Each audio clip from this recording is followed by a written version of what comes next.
Добар ден, гледате Аргумент. Добар ден и за мојот гостин, Јон Фрчковски, член на извршниот одбор на СДСМ. Добро вечер, благодарам. Благодарам што сте тука.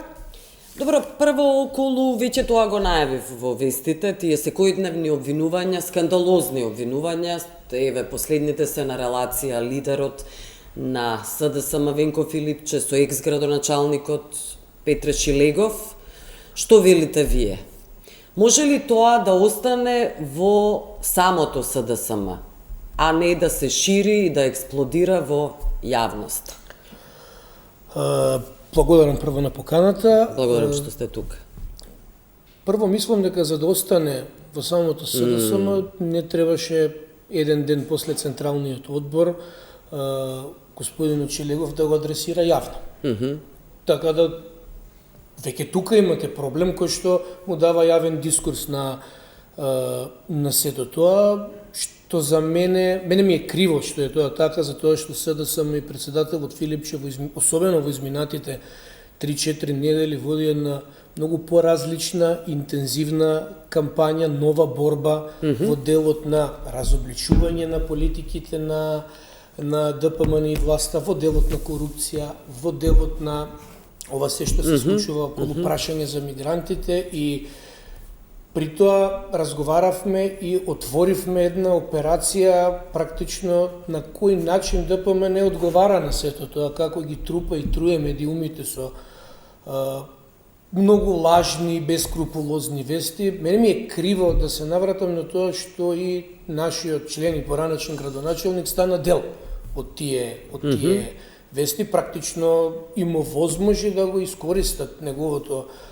мислење и став за да повторно избегаат од проблемите со кои што како власт се соочуваат и за кои што немаат одговор.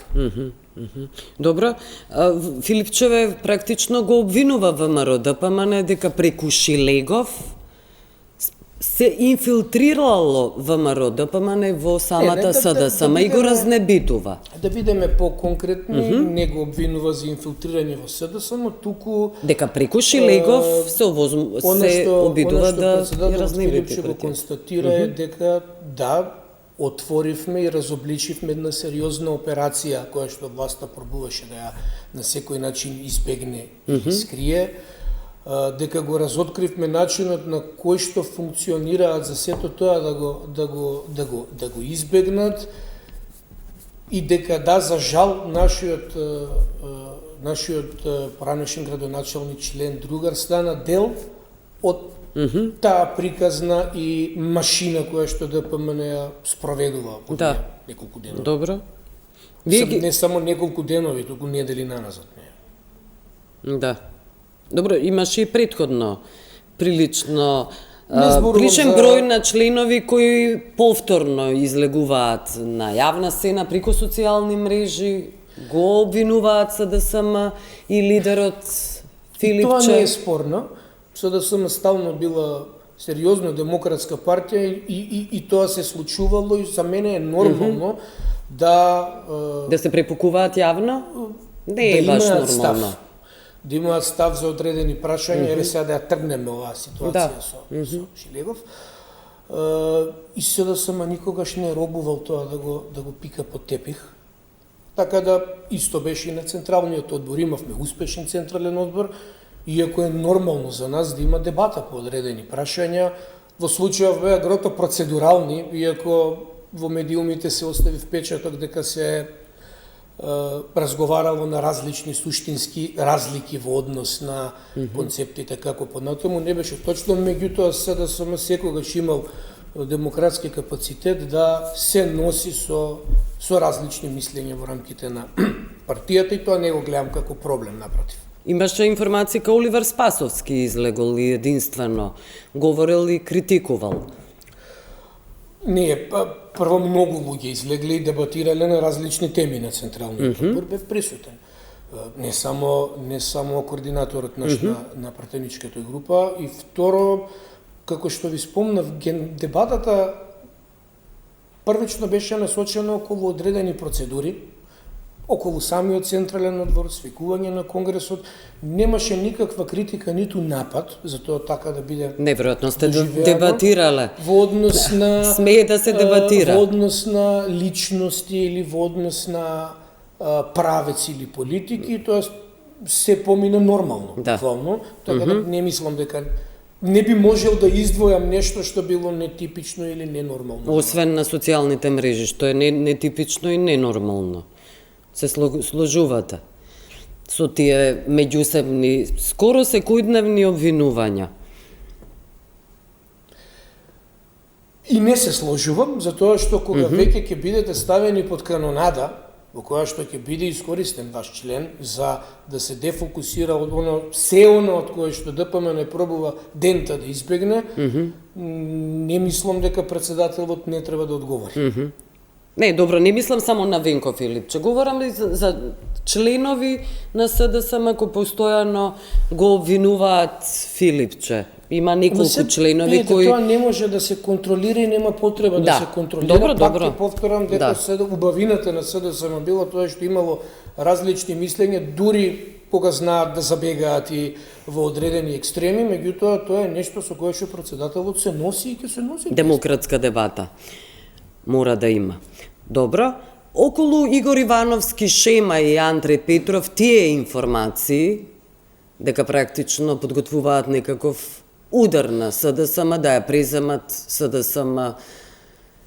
Што велите на тоа? Да бидам искрен, не е нешто за кое што можам да говорам, бидејќи не знам, немам впечаток дека нашите почитувани сопартици Игор Ивановски и Андреј имаат воопшто било каква размисла околу тоа, може би нивните имења се искористени во контекст на некаква иницијатива без нивно влијание во самото тоа, така да не мислам дека е тоа така. Добро. Кои се новите луѓе во СДСМ? Зошто се токму тие луѓе ставени во раководството? Кои се нивните успеси? Видете, на последниот централен одбор СДСМ избра дел од раководството. Да бидам конкретен, затоа што се уште треба да се докомплетира и извршниот одбор и потенцијално останува простори за нови подпредседателски позиции, организацијски секретари и слично. Меѓутоа, новата сила која што СДСМ ќе ја покаже не се само овие луѓе. Председателот најави еден проект, програма 300, која што подразбира 300 нови ликови генерално во партијата на сите нивоа, нови лица во општинските организации, комисиите, стручните комисии, координаторите на региони, нови лица помеѓу младите, нови амбасадори на партијата надвор од Бихачка, така да тој процес кој што ќе го водиме генерално, кога ќе го комплетираме, на вистина ќе се добие оно што сега го најавуваме, а тоа е нова сила или нов СДСМ на политичкиот простор во делот на извршниот одбор. Сега, ќе се иземам себе, не би сакал да самиот се коментирам, меѓутоа мислам дека се работи за докажани партиски другари кои што имаат искуство и во водењето на политика во рамките на партијата и надвор. Институционално, па и млади, нови луѓе кои што сериозно покажале елан, желба и конструктивност во истото. Добро. Вие велите ќе се иземете, сепак се повлековте од директор на Центарот за истражување анализи на СДСМ пред 8 месеци, тоа беше, така од прилика. Откако на социјалните мрежи беа објавени компрометирачки фотографии со наводно користење на некаква материја, бела прашкаста материја, да бидам Добре, јас прецизна. Ова веќе еднаш и го говорев половина час во една.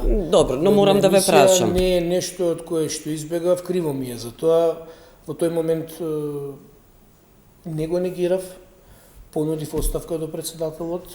Но сега се враќате. Да бидам искрен, не се враќам, никогаш не излегов. Мојата оставка не беше разгледана на ставена од председателот на Централниот одбор, така да се повлеков од јавниот простор, меѓутоа продолжив да ја работам работата која што професионално во партијата ја работам. Да. Тоа е директор на Центарот за аналитика. Ова е прв пат да сум на некаква политичка јавна позиција во партијата. драго ми е за тоа, така да не излегов од приказната во ни еден момент формално. Добро. Има едно скандалозно решение во СДСМ. Во извршниот одбор влегува Филип Антов, тој е екс-директор на Шутка. Медиумите веќе објавуваат неколку дена за неговата така наречена кариера. Зошто? Обвинет за злоупотреба на службената положба за овозможување на затвореници да излегуваат од затворот до нивните домови или на приватни локации, спротивно на сите законски процедури. Прво, јас не се слагам дека Филип Антов е скандалозно решение. Не ми замерувајте, меѓутоа воопшто не мислам дека е така. Јас нема го гледам како долгогодишен член посветен на СДСМ и во добри и во тешки моменти.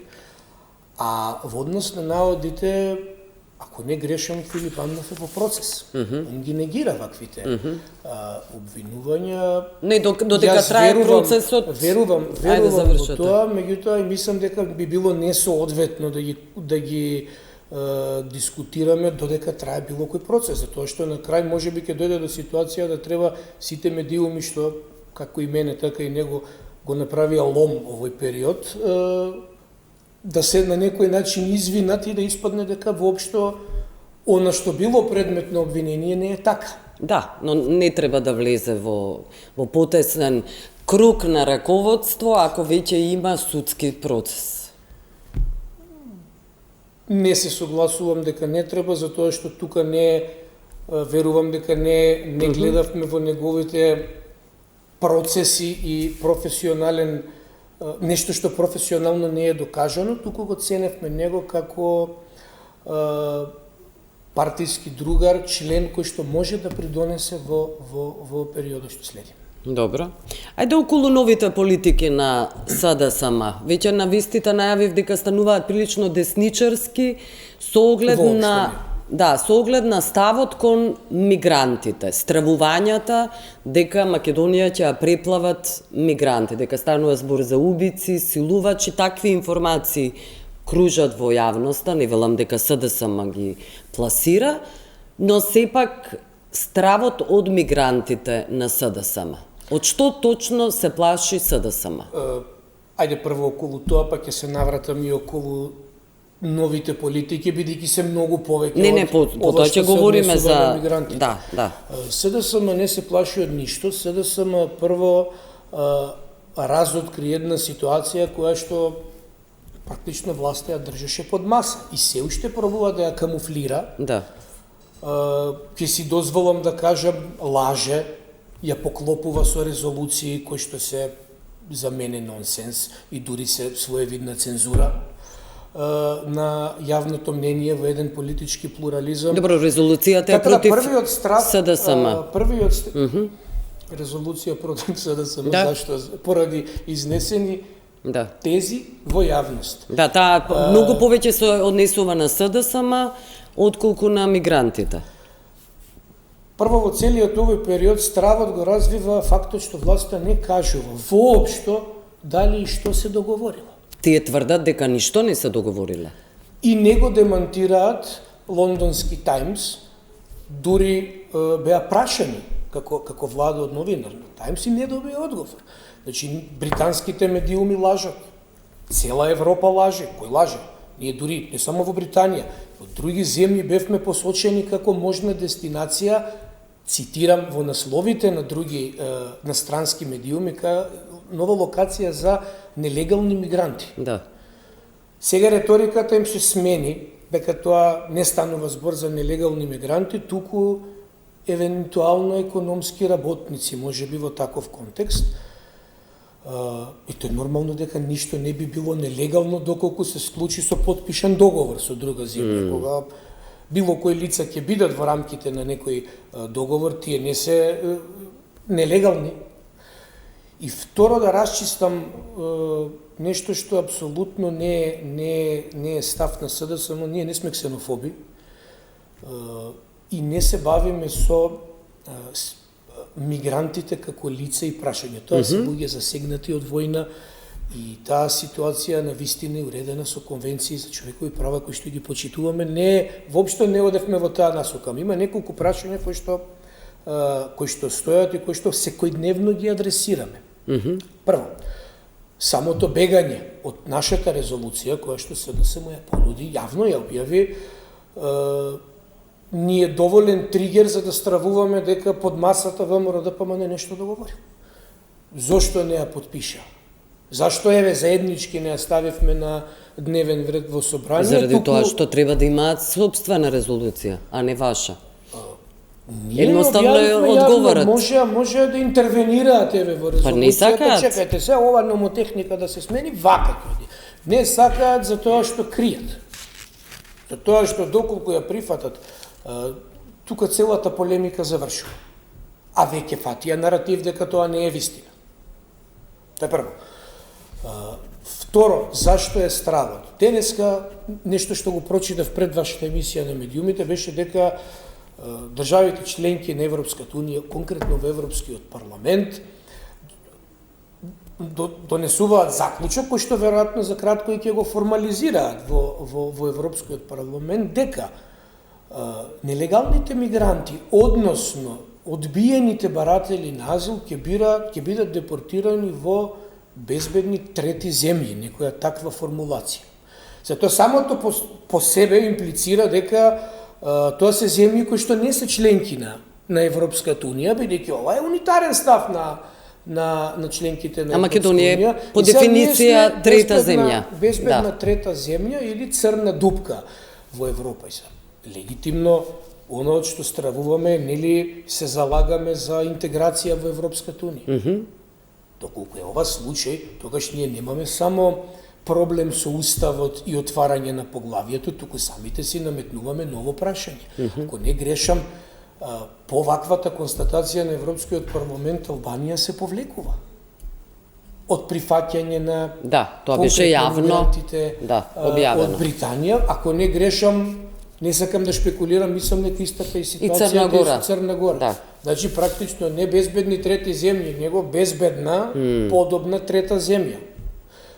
Паралелно со тоа, ние дискутираме мигранти, нашиот наратив е мигранти за пари, ДПМН вика не, тоа се економски работници, дефинитивно не знаеме што се. Зашто луѓето кои што, да бидеме на чисто, цела Европа е во дефицит на работна сила.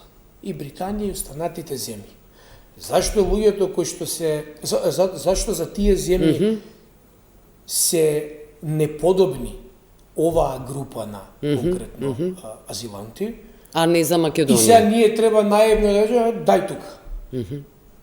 Проблем само по себе. И спомнавте во јавноста се шпекулира, силувачи. Ние не го велиме тоа. Ама не се знае. Немате јасна информација. Да. Добро. И најбитно од се на крај, прашањето дали ние како систем сме способни да го прифатиме тој бран, екзодус, луѓе кои што би дошле, затоа што очигледно институционално покажуваме периодов неспособност за банални работи. Трезор затвараме на 15-ти, економски работници ги приваќаме од Британија.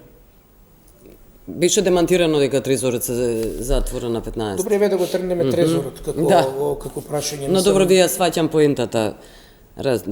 Добро. Ги обвинивте медиумите за некаква спрега со ВМРО ДПМН, пласирање на информации, потоа Не ги обвинивме медиумите. И ЗНМ потоа реагираше. Што интервенира во прашањето. Добро, ако имавме пресконференција која што се викаше разоткривање. Сакавме да покажеме како кујната на ДПМН ги напаѓа медиумите за да избега од овие тези кои што се клучни и кои што ние како такви сериозно ги адресираме овие изминати 3-4 недели. Така да повеќе се бавевме со нашиот политички опонент, не со медиумите. Дури бевме внимателни во пресконференцијата, нагласивме дека ова не се однесува на нашите професионални медиуми. Вие мора да известувате и она што ќе го пласира владата или владеачката партија и опозицијата. Сакавме да го разобличивме, сметам дека добро со примери, односот на ДПМН према нашите теми кои што нив им пречат. Добро. За нема реагираше и протестираше заради тоа што работа на политичка партија, сеедно дали е опозиција или пак власт, дефинира кои се какви медиуми. Во ред, не би ја оспорил реакцијата на ЗДМ, меѓутоа ви кажувам што ни беше интенцијата и што ни беше целта. Добро. А тоа беше бавење со политичкиот опонент, не со медиумите како такви. Околу бомбите, оние бомби кои се очекува после бомбите на Заев, сега дојдоа наред бомбите на Венко Филипче, формирање на антикорупцијски тим. Секогаш помислувам кога велам анти дека стана збор за терористички тим, антикорупцијски тим. Добро оди со бомби. Да. И секојдневна борба, битка со корупцијата. Скоро секојдневни бомби. Добро, и тоа го правиме. Значи, да бидам искрен, и до нас стига премногу информација за сериозни корупцијски скандали, тендерски шеми, проблематични ситуации во институциите и се креираше еден антикорупцијски тим, така го крстивме во рамките на партијата, предводен пред се од млади, но и компетентни лица во различни области, кои што работат на анализа на она што сметаме дека е спорно и негово јавно објавување. И искрено кога ќе работиме, во моментов на многу информации стигаат од институциите, така да ситуацијата воопшто не е сјајна и се она што сметаме дека е јавен интерес, ќе го објавиме. Добро. И ќе го комуницираме гласно. Дори објавивме и страна на која што граѓани можат анонимно да, штитејќи го сопствениот идентитет, да пријават што сметаат дека е случај на корупција. Со тоа што сме многу внимателни и се она што партијата јавно го објави, од она што видов беше подкрепено со документи кои што се јавно достапни. Не со слики, измислици или инсинуации, туку се она што на вистина стои на јавно достапниве, што е јавно достапен податок, не знам, Биро за јавни набавки, бизнис мрежи и слично. Добро, Мицко се вика целата операција. Така испаднува кратенката. Добро. Го обвинувате практично директно премиерот дека тој стои зад сите овие корупцијски скандали. Не, едноставно јас си отворив страната, токва е кратенката. Соберете ти. Кратенката што подразбира? Мицко. Кратенката на страната? Да. Ако не грешам добро, ја крстивме македонски истражувачки центар за корупција и организиран криминал, веројатно нешто така, Точка МК. Да, одлично ви се вклопи во прекарот на премиерот. Добро, дали ги пријавувате во надлежни институции сите овие сите пресконференции на партијата во однос на обвинување на некој скандал, сите беа сега пријавени во Државната комисија за спречување корупција. Во ДКСК. Во ДКСК. Добро. Тоа беше направено во два наврати. Имавме една комуникација за начинот на кој што Алта банка влегува во Македонија. И тоа ќе продолжиме како пракса да го правиме, затоа што на крај на денот не е интенцијата само да дадете јавност на она што сте го откриле, туку и институциите да можат да постапат. И ако можат да постапат и подобрен глас, ќе можат ли? Вие знаете какво судство имаме, каков правосуден систем конечно имаме. За да не оставиме на случајност, секаде каде што сметавме дека има основа, имаше, поднесовме соодветни поднесоци и пријави. А дали ќе постапуваат и како ќе видиме. Но во даден момент ќе мора да постапуваат. Кој е тој Оти момент? некои работи се очигледни. Јас се надевам дека што побрзо ќе се одважат да И зошто се надевате? На што ги темелите овие надежи? Зашто Секогаш се ги прашувам се надевам моите затоа што гости. тоа е нормално. Не, нормално, да, но зошто мислите дека оваа власт би отворала корупцијски скандали, би поддржала? Епе сега власта, нели во случајов Истрага би поддржала истрага на тоа, мислам, фела на треба да е обвинителска. независна. Така да не го гледаме тоа како нешто што власта треба да го направи, него институциите кои што се де јуре ослободени од политички терет да си ја работат. Но на политичката екзекуција на Куцевски се работеше скоро секојдневно и на крај тој поднесе оставка. Да, за жал тоа е ситуација Да. која што мислам дека ДПМН има почнато од првиот ден на превземање на власта пред колку има? Година и пол, за да резултира со оставка, меѓутоа убаво кажавте политичка екзекуција, бидејќи да било поинаку, да не ја поднел оставката, колку уште неколку сати би бил. Да, таа на функција, да. На крај сме. Благодарам што бевте гостин. И благодарам на поканата. Благодарам што не гледавте. Пријатно.